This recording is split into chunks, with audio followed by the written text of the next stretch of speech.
My name is Mark Stevens, and this is Conversations with NextFifty Initiative, an organization that's funding projects and programs that improve the lives of older adults and their caregivers. Today, we're chatting with Sydney Langer, and she is a brand new or relatively new grants manager with NextFifty Initiative. And welcome, Sydney. Thanks for having me, Mark. Yeah, thanks for your time today. Just want to start out with a little bit about the fact that you are fairly new, and I'd just be curious. I'm sort of curious what brought you to NextFifty Initiative, and if you could just tell us about your personal connection, your passion to this issue. Yeah, thank you. So I am fairly new. I've been with the organization nearly 8 months now, and I've been in the nonprofit sector for the past 5 years, specifically in direct service. So professionally, moving to a foundation was a natural next step.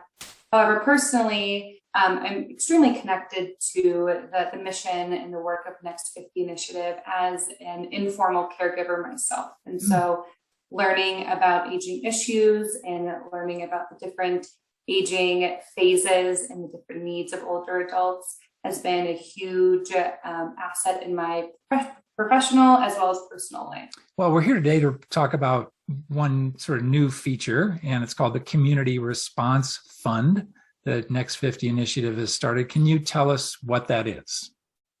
Yes, definitely. So the Community Response Fund is a really unique funding opportunity within NextFifty Initiative.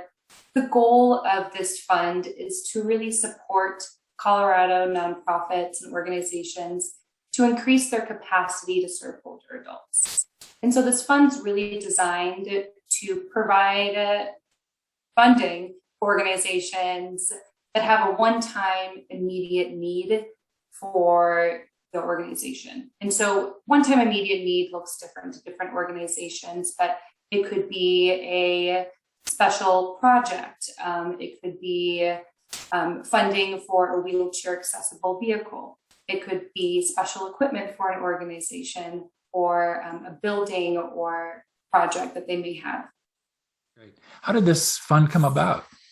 So this fund really came about from listening to the community and listening to the needs of the community and the organizations that we aim to serve.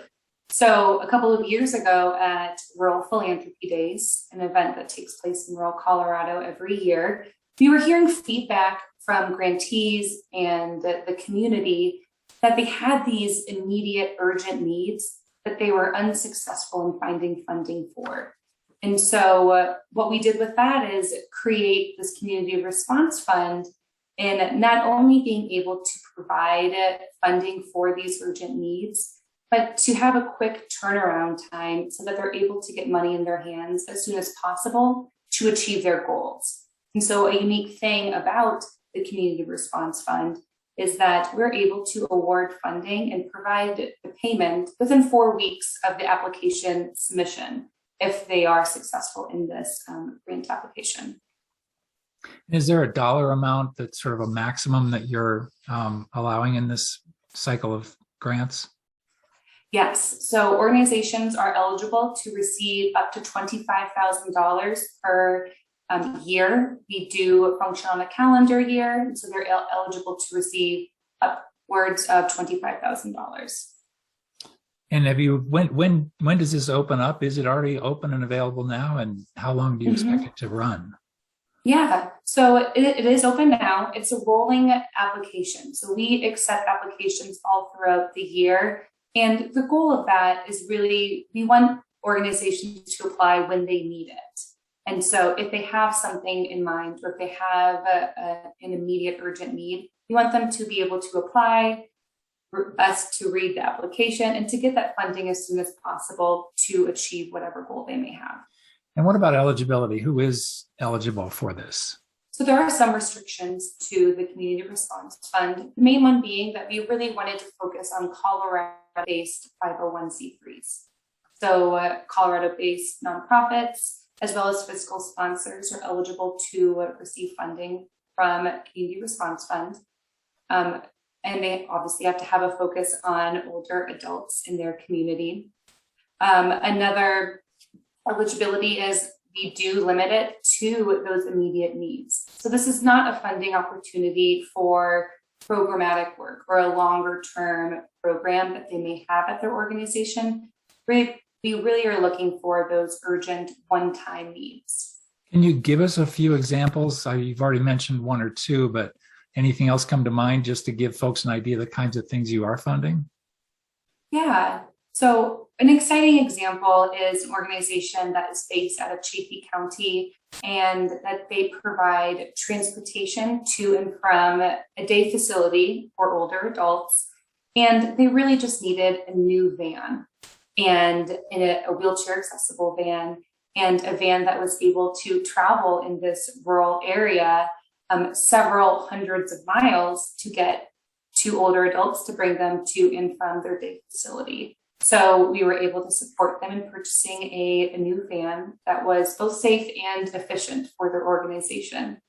Another example is an organization that is based out of Fremont County, another rural area in Colorado. And we supported them in providing funding for an audit. And so they were able to secure funding through the Community Response Fund to have an audit completed. And this provided them more opportunities to apply for funding, not only from NextFifty initiative, but from other foundations across the state that allow them to better serve the older adults that they are serving at their organization. How can organizations learn more if somebody's just picking up on this whole idea? How do they find out more about the fund? Mm-hmm. We have more information on our website about eligibility, about any questions that they may have. And our website is www.next50initiative.org. Excellent, Sydney. Well, thank you so much for your time today. And we wish you all the best running the Community Response Fund and with everything else you manage. Thanks so much. I appreciate that, Mark.